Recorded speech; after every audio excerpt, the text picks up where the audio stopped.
Salve, torcedor vascaíno! Bom dia! É um prazer estar com você aqui nesse Acorda Vascaíno. Dia que a bola vai rolar pro Vasco. Hoje à noite, segunda rodada da Taça Sul-Americana. E hoje, torcedor, eu quero trazer um debate aqui para você que eu pensei muito, durante muitas horas, se valeria a pena tentar debater isso com vocês aqui. Por que eu falo debate? Eu sei que aqui vocês só me ouvem, mas eu consigo interagir com vocês a partir dos comentários. Enfim, antes de eu trazer a minha linha de raciocínio aqui para vocês, eu quero dar um alô da Nit Quantic, que é a parceira aqui do Acorda Vascaíno. A Nit Quantic é uma distribuidora de produtos naturais voltados para a qualidade de vida, promoção de saúde e beleza. Atua desde 2018 no mercado de produtos que buscam nos elementos da natureza a fonte para uma existência mais saudável e sustentável para o planeta. Nosso propósito é proporcionar você condições de manter sua frequência em equilíbrio para viver da melhor maneira possível, com mais energia para atingir as suas metas. Felicidade para aproveitar intensamente os seus dias e autoconsciência para ficar em harmonia com você mesmo e o mundo em sua volta. Experimente os produtos Nit Quantic. Entrega em todo o Brasil. Você pode entrar em contato com a Nit Quantic. Primeiro para conhecer os seus produtos ou para pedir um catálogo, enfim, na forma que você desejar. Pelo WhatsApp 21 97 301 08 85 ou então pelo site www.nitquantic.com.br. Galera, a gente recomenda, escolha aí o seu melhor produto da Nit Quantic, que eu tenho certeza que algo vai lhe interessar. Torcedor vascaíno, mais um divã do Jean aqui chegando nessa terça-feira de manhã. E por que eu quero propor isso para você aqui hoje? Porque desde sábado, pós-derrota para o Corinthians, o torcedor do Vasco tem a consciência que o Vasco precisa mandar o Carille embora. E antes de eu trazer os meus argumentos aqui, eu só quero deixar claro. Se hoje, durante o dia, se hoje, após o jogo, quem manda no futebol do Vasco decidir pela demissão do Carille, tá tudo bem, não tem problema. Eu acho que o Vasco pode alcançar no mercado treinadores melhores do que o Carille. Só para de arrancada aqui, porque daqui a pouco vai ter gente que vai dizer que eu estou fazendo uma campanha pelo Carille. Porque assim, hoje quando você responde alguma coisa com argumentos, as pessoas tendem a te atacar como se você tivesse interesse. Eu quero saber qual é o interesse que eu tenho no Carille. Aliás, se o Vasco contratasse um treinador que tivesse garantia de bons resultados, eu seria o primeiro a levantar a bandeira aqui por esse treinador, até porque quando o Vasco vai bem, eu fico feliz, as coisas economicamente andam para quem fala de Vasco, enfim, tudo aquilo, a gente sabe como funciona o mercado. Então, torcedor, ninguém mais do que quem trabalha falando dessa Cruz de Malta quer que o Vasco tenha êxito. Coloque isso na sua cabeça. A opinião que a gente tem, se é certa ou se é errada, é baseada naquilo que a gente acha que pode dar certo, sem interesse nenhum por trás, obviamente. Pois bem, e daí, o que eu leio é que não deveria segurar o Carille nesses dois jogos, porque se o Vasco vencer esses dois jogos, vai maquiar o trabalho do Carille.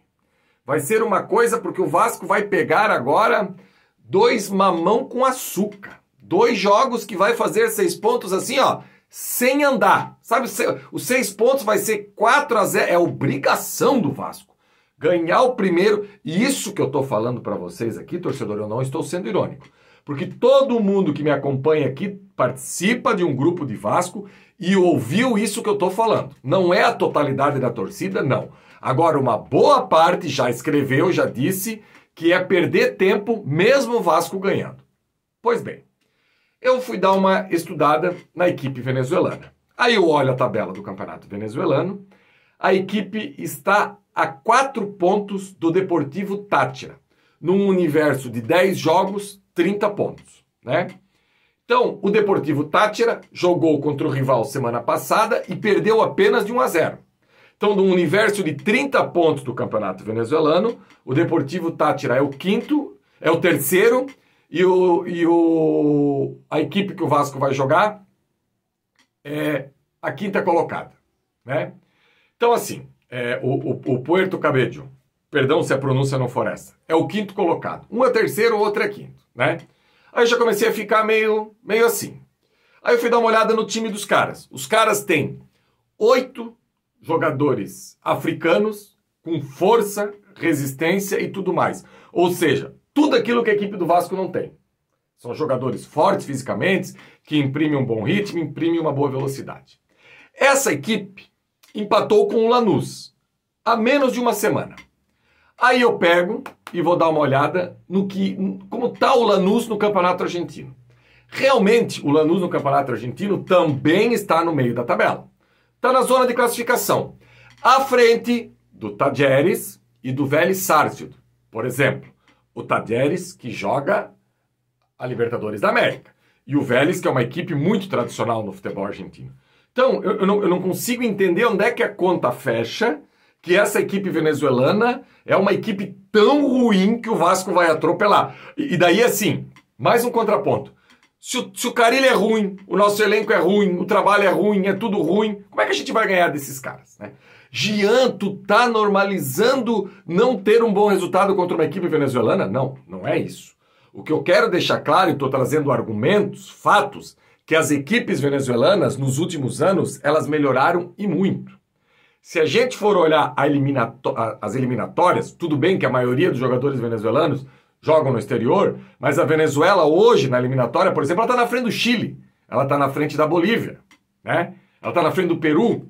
Então, assim, esse já é um contexto que a gente tem aqui. O Brasil empatou com a Venezuela na Libertadores há pouco tempo aí. Então, eu queria entender a equipe venezuelana.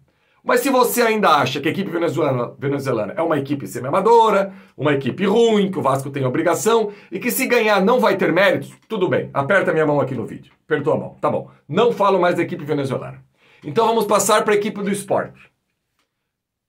Há uma semana, o Sport jogou no Morumbi quase lotado, contra o São Paulo, que é uma boa equipe, a gente tem que ter esse discernimento e esse entendimento, e o jogo foi empate. São Paulo perdeu um pênalti logo no início, com o Caleri, e o jogo ficou ali, trocando tiro. Ok, empatou fora de casa. Final de semana agora, o Sport enfrenta o Palmeiras. Entre os 3 melhores elencos do Brasil, com o melhor trabalho de treinador dos últimos 5 anos, esse ano não tá legal, mas não tem como você brigar com números, o melhor técnico que atuou no futebol brasileiro, que entregou, é o Abel Ferreira, e perdeu para essa equipe com aquele pênalti, já no final da partida. Então, esse esporte é mamão com açúcar para o Vasco ganhar sábado em São Januário, e o balizamento do trabalho do Carille é, se vencer esses 2 jogos não fez mais que obrigação, torcedor, eu queria entender essa matemática. Eu juro para vocês que eu queria entender essa matemática, que o Vasco tem a obrigação, e se o Vasco não ganhar essas 2 equipes, o Carille tem que ser demitido. Eu até acho que ele vai ser demitido se ele não somar 6 pontos. Eu só queria entender por que essas equipes, quando jogam contra outras equipes, não têm esse parâmetro baixo, e agora para o Vasco virou uma obrigação. O problema do Carille é que ele chega no Vasco demitido. O torcedor do Vasco não comprou a ideia do Carille. E eu respeito. Volto a falar aqui para você mais uma vez, porque daqui a pouco tem gente que já parou de assistir ou começa a assistir a partir de um momento. Se o Vasco mandar o Carille embora, não tem problema. Vamos atrás de um treinador melhor para... Agora, enquanto o Vasco não qualificar esse elenco, torcedor, eu acho que a gente só está jogando dinheiro pela janela. O Vasco tem valores individuais ok, mas o Vasco tem um elenco que não combina com o modelo de jogo. Hoje, no nosso quebra-cabeça, faltam peças. Para ilustrar aqui o que eu quero falar para vocês, torcedor, eu não aguento mais tocar nesse assunto. Não aguento. Não dá mais. Sábado, o jogo estava 2-0 para o Corinthians. A gente não pode esquecer que o Corinthians dominou o jogo, botou o Vasco na roda, deitou e rolou, deu 3 chutes no gol. Isso são números, eu não brigo com números. Finalizações foi 10 pro Vasco, 6 pro Corinthians. Na casinha foi 3-3. O Vasco deu 3 chutes no gol. O Corinthians, todas as bolas que foi no gol foram gols. Até gol contra a gente fez, né? Eles nem precisaram chutar, a gente fez o gol. Né? E daí a pergunta que eu faço é a seguinte, torcedor, que a gente precisa entender aqui. Quando o Nuno mete aquela bola para o Alex Teixeira, que ele para na cara do gol. Ele para na cara do gol. Ali, se eu não me engano, era 42, 43 segundo tempo. Qualquer atacante... Não, vou trocar a frase, desculpa. Qualquer jogador que tenha velocidade, que saiba arrastar, ia parar na cara do gol. Ah, Gian, não é bem assim. É assim, sim. Quem viu o gol do Bahia final de semana? Quem viu? A enfiada de bola, o que aconteceu com o Eric? Luciano Juba, se eu não me engano, enfia a bola pro Eric. Que no Atlético Paranaense era um volante barra meia, um jogador ali do meio. Arrastou, deu um tapa, tirou o goleiro e botou pra dentro do gol. E o Alex Teixeira? O Alex Teixeira que lá em 22, na Série B foi banco. Sábado entra pra resolver pra nós. Aí o problema é só o Carille? É só o Carille que tá com o problema. A gente vai melhorar. Enfim, torcedor, eu tô aqui para colocar vocês para pensar. Ninguém precisa concordar comigo. Já falei que se for para demitir o Carille tá tudo certo. Eu só não vou concordar que o parâmetro para dizer se o trabalho é bom ou ruim é se não ganhar esses 2 jogos. Porque eu acho que eu trouxe argumentos suficientes para achar que esses 2 jogos não estão ganhos. Se não jogar, se não correr, se não fizer uma boa partida taticamente, se não fizer uma boa partida taticamente, não ganha. E pode trocar o treinador, aí a gente espera o próximo. É o 28º em 10 anos. Quem sabe o 28º possa acertar com essa cruz de malta, e é o que eu mais desejo. Tamo junto, galera. Um abraço e a gente se encontra hoje à noite no pré-jogo no Atenção Vascaínos. Abraço, galera!